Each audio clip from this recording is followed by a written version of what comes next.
নমস্কার। বৈচিত্র্য কথার সকল শ্রোতা বন্ধুকে জানাই সাদর আমন্ত্রণ। আজকের গল্প নন্দিনী নাগের লেখা জিষ্ণুর বউ। রামচন্দ্র 14 বছর বনবাসে কাটিয়ে নিজের রাজ্যে ফিরেছিলেন, আর সুচয়িতা বনের বদলে ভিন দেশে কাটিয়ে আজ ফিরছে স্বদেশে। এই 14 বছরে যে মেয়ে একেবারের জন্যও আসতে পারেনি, আজ সে আসছে পাকাপাকিভাবে, ফরাসি দেশের পাট পুরোপুরি চুকিয়ে দিয়ে। সুচয়িতা তাই এই মাঝ বয়সে দারুণ উত্তেজিত। চিরকালই সুচয়িতা বন্ধুবৎসল। ওর এত ভালো নামটাকে কেটে ছেটে কলেজের বন্ধুরা সুজি বানিয়ে দিলেও ও রাগ করেনি, বরং নামের অমন অপভ্রংশ শুনে ওর মা যখন বলেছিল, ছি, আমার দাদার দেওয়া অমন সুন্দর নামটাকে ওরা এমন বদখত বানিয়ে দিল, ছোট করে ডাকতে চাইলে জয়ী তো বলা যায়, সুজি বলে ডাকলে তুই সাড়া দিবি না। সুজয়িতা বলেছিল, থাক না মা, ওটা ওদের ভালোবেসে দেওয়া নাম, ওরা যা বলে ডেকে খুশি হয় থাকুক না। সুজয়িতা নামটা কেবল থেকে গেল কলেজের খাতাপত্রে, বন্ধুদের কাছেও সুজি। সেই সুজি এতগুলো বছর পর দেশে পা রাখবে আর বন্ধুদের সেই খবরটা না জানিয়ে পারে? নিজেই কয়েকজনের সঙ্গে যোগাযোগ করেছিল। সুজয়িতাদের বাড়ি বাঁকুড়ায়। স্কুলের পড়াশোনার পাঠ চুকিয়ে ও কলকাতার কলেজে ভর্তি হয়েছিল। কলেজ, ইউনিভার্সিটি, 5টা বছর কলকাতাতে হস্টেলে মেসে কাটিয়ে বিয়ের পর ফ্রান্সে থিতু হয়েছিল। তারপর 14টা বছর কেটে গিয়েছে।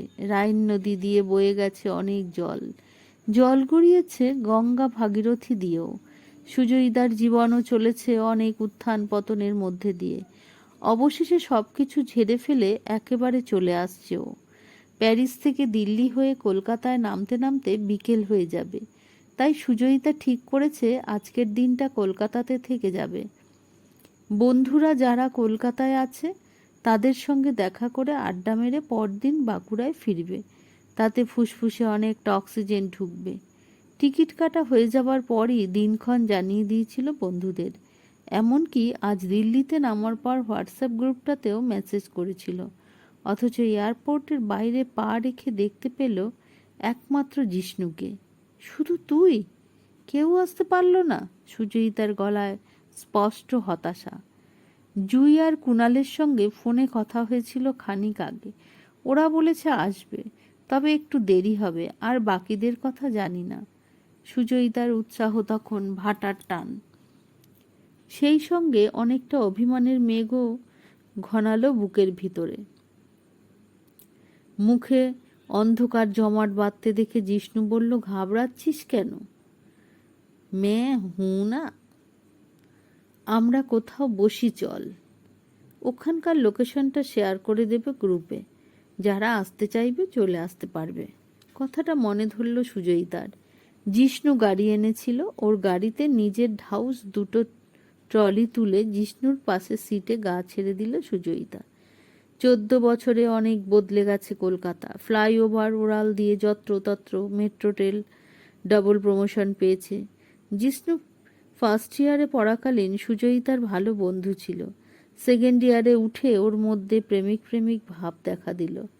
সুজয়িতা বুঝত সবই, কিন্তু পাত্তা দেয়নি, বরং কিছুদিন জিষ্ণুকে এড়িয়ে চলেছিল। ফলে জিষ্ণু নিজের আবেগ সংবরণ করে নিয়েছিল, আর দেবদাস সিন্ড্রোমে আক্রান্ত হয়নি। পরবর্তীকালে এই সামান্য চিত্তদৌর্বল্যের কথা জিষ্ণু মনে রাখেনি, ভুলে গিয়েছে সুজয়িতাও। হ্যাঁ রে, তুই এত বছর বাদে ফিরছিস, তাও আবার একলা, ব্যাপার কি? অনেক বছর পর যোগাযোগ হলেও বন্ধুরা বন্ধুই থেকে যায়, আর তাদের সহজাত অধিকার থাকে খোলা মনে যে কোনো কথা জিজ্ঞাসা করার। প্রশ্নটা একেবারে ব্যক্তিগত হলেও জিষ্ণু সরাসরি জিজ্ঞাসা করতে কুণ্ঠাবোধ করল না, আর সুচয়িতাও শুনে রাগ করল না। দোকলা যিনি ছিলেন তার সঙ্গে পোষায়নি রে, ওই চ্যাপ্টারটা অনেকদিন ক্লোজড। ওহো, আই এম সরি, মানে জানতাম না তো। ধুস, আমার নিজেই কোনো দুঃখ নেই এ নিয়ে, তুই খামোখা দুঃখ পেতে যাস কেন? এই বেশ ভালো আছি, একেবারে বিন্দাস। বেশ, তাহলে আমিও দুঃখটা ফিরিয়ে নিলাম। তো তোর বিবাহের বাই প্রোডাক্ট কোথায়? By product? ভ্রু কুঁচকে গেল সুজয়িতার। পরক্ষণেই মানেটা বুঝতে পেরে সশব্দে হেসে ফেলল। তোর মাথায় আসেও বটে, বাই প্রোডাক্ট নেই, সেটাও একটা বড় বাঁচোয়া।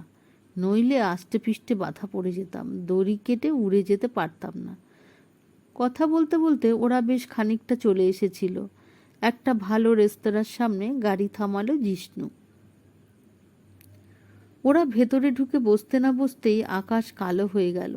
কিছুক্ষণের মধ্যে নামলো তুমুল বৃষ্টি। সুচরিতা বলল, আহা, এমন না হলে চলে?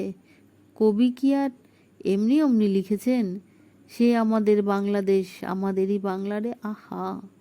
এটা বর্ষার কবিতা ছিল নাকি? জিষ্ণু ভ্রু কুঁচকালো। সে না হোক, যা মুখে এলো বললাম মনের আনন্দে। তুই থাম দেখি, মাস্টার মশাইয়ের মতো ভুল ধরতে আসিস না। ঘণ্টা দেড়েক পেরিয়ে যাবার পরও বৃষ্টি কমল না দেখে সুচরিতার মুখে চিন্তার ছাপ।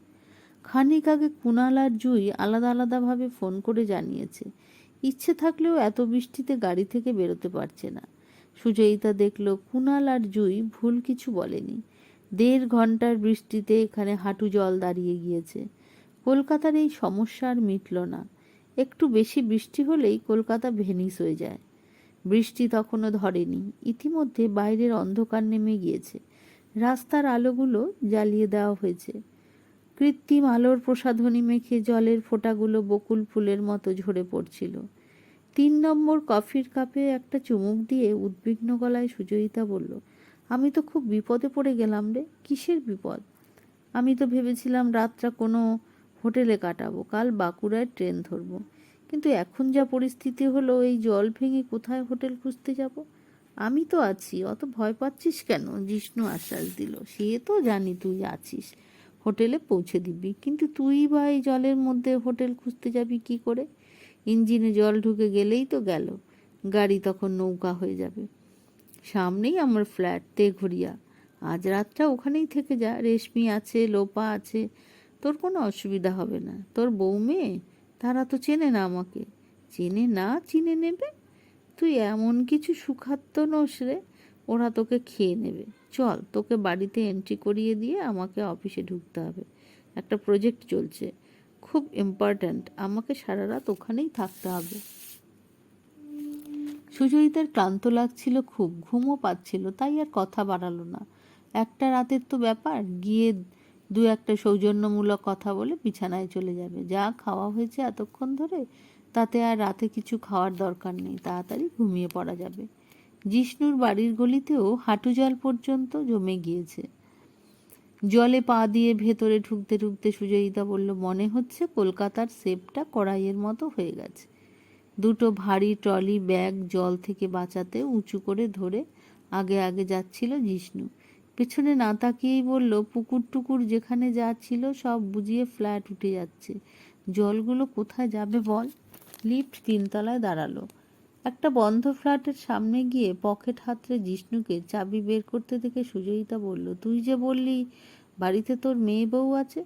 রেশমিরা কাছেই এক আত্মীয়ের বাড়িতে গেছিল দুপুরে, মেসেজ করলো বৃষ্টিতে আটকে পড়েছে, এসে যাবেক্ষণ, তুই নিশ্চিন্তে থাক, আমি সব বলে দিয়েছি ওদের। সুচরিতার থাকার ব্যবস্থা করে জিষ্ণু বেরিয়ে গেল।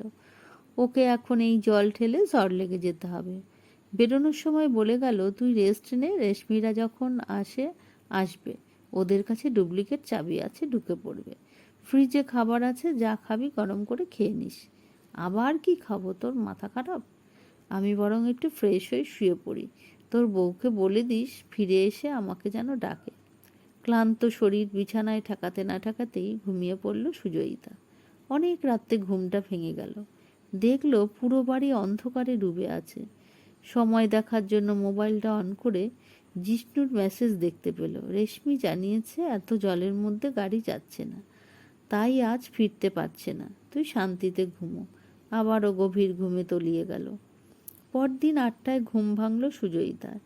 প্রায় 12 ঘন্টা ঘুমিয়ে শরীরটা ফ্রেশ লাগছে। অন্যের রান্নাঘর, নিজের জন্য চা বানাতে বানাতে সুচরিতা ভাবছিল বাড়িতে গেস্ট আছে। জিষ্ণুর বউয়ের তো উচিত ছিল সকালে তাড়াতাড়ি চলে আসা, কিংবা একবার ফোন করে কথা বলা। তাহলে কি ওর বাড়িতে হুট করে চলে আসাটা রেশমি পছন্দ করেনি? নিশ্চয়ই তাই, রেশমির ব্যবহার তো সেটাই বলছে। এটা মনে হতে হতে মুখটা তেতো হয়ে গেল সুচরিতার। খানিক বাদে জিষ্ণুর ফোন এলো। কী রে, উঠেছিস? ঘুম হয়েছে তো ঠিকঠাক? দারুণ ঘুমিয়েছি। তুই কখন আসবি? আমি বেরোবো তো, বাড়ি ফিরবো। এই তো ঘন্টাখানেকের মধ্যে আসছি। একটা সত্যি কথা বলবি? তোর বউয়ের মনে হয় আমার এখানে আসাটা পছন্দ হয়নি, তাই না? আরে না না, ওসব কিছু না, আমি আসছি, ওদের সঙ্গে নিয়েই আসছি। ফ্ল্যাটটা ঘুরে দেখছিল সুচরিতা আর ভাবছিল জিষ্ণুর বউটা বেশ গোছানো স্বভাবের। বাড়িতে কোথাও এলোমেলো করে রাখা জামা কাপড় নেই। এলে ফলে ফ্ল্যাটটা বেশ পরিষ্কার ছিমছাম।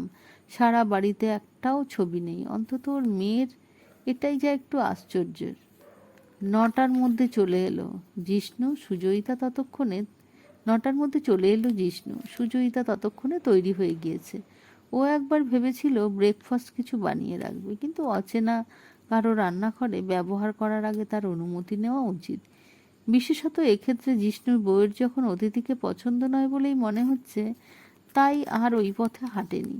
আসলে সুচরিতা এখন এখান থেকে পালাতে পারলে বাঁচে। টেবিলের উপর ঠোঙাটা রেখে জিষ্ণু বলল, নে, গরম হিঙের কচুরি, তার সঙ্গে আলুর চচ্চড়ি। দারুণ বানায় এরা, শিগগির খেয়ে নে, ঠান্ডা করিস না। হিঙের কচুরি সুচরিতার ভীষণ প্রিয়। খুশি মনে খেতে খেতে বলল, আহা, কদিন পর খেলাম রে তোর কল্যাণে। জানি, সেই জন্যই তো নিয়ে এলাম। কি জানিস? হিঙের কচুরি তোর প্রিয়, এত বছর সেটা খেতে পারিসনি। তোর মনে আছে? খাওয়া থামিয়ে অবাক হয়ে তাকালো সুচরিতা। থাকবে না? এই তো সেদিনের কথা, রাস্তায় হিঙের কচুরি ভাজতে দেখলেই তোর কচুরি নিয়ে আধে খেলাপনার কথা মনে পড়ে যায়। সুচরিতা ঠোঁট উল্টালো। জিষ্ণু বলেছিল আসার সময় বউ আর মেয়েকে নিয়ে আসবে, অথচ ফিরেছে একলাই। সুচরিতা বুঝলো রেশমি আসতে চায়নি। নিশ্চয়ই ওর এখানে থাকা নিয়ে ওদের স্বামী স্ত্রীর মধ্যে ঝামেলা হয়েছে। তাই এ নিয়ে আর কোনো কথা জিজ্ঞাসা না করে বন্ধুকে বিড়ম্বনায় ফেলতে চাইল না ও। ব্রেকফাস্ট করেই বেরিয়ে পড়ল। জিষ্ণু স্টেশন পর্যন্ত পৌঁছে দিয়ে আসতে চেয়েছিল। সুচরিতাই রাজি হলো না। তুই সারা রাত ঘুমোসনি, এখন ট্রেনে ঘুম লাগা, আমি ঠিক চলে যাব। তবে মনে মনে ভাবল, আজ আর ঘুম হয়েছে তোর। আমি বেরিয়ে গেছি খবর পেলেই বউ ঢুকবে আর তেড়ে ঝগড়া লাগাবে। কি যেন একটা অসঙ্গতি মনের মধ্যে খচখচ করছিল। ব্যাপারটা পরিষ্কার করে নেওয়ার জন্য ট্যাক্সিতে যেতে যেতে জুইকে ফোনে ধরল। হ্যাঁ রে, জিষ্ণুর কি বউয়ের সঙ্গে গন্ডগোল? ওর বউ মেয়েকে নিয়ে আলাদা থাকে? সুচরিতার মন বলছে আসলে এটাই ঘটনা। লজ্জায় জিষ্ণু কিছু বলেনি। কার বউ মেয়ে? গাড়ির হর্ন ভেদ করে জুইয়ের চিৎকার কানে এলো সুচরিতা। জিষ্ণুর জিষ্ণুর জিষ্ণুর আবার বউ মেয়ে কোথায় পেলি? ও তো বিয়ে করেনি বলে একলাই জানতাম। সুচরিতা প্রচণ্ড অবাক হয়ে গেল। তারপর রাগ এসে সেই জায়গায় দখল নিল। শুধু শুধু এমন মিথ্যে বলার কারণটা কি? ট্যাক্সিকে মুখ ঘোরাতে বলল। দরজা খুলে সুচরিতাকে দেখে অবাক হলো জিষ্ণু। তুই কিছু ফেলে গেছিস?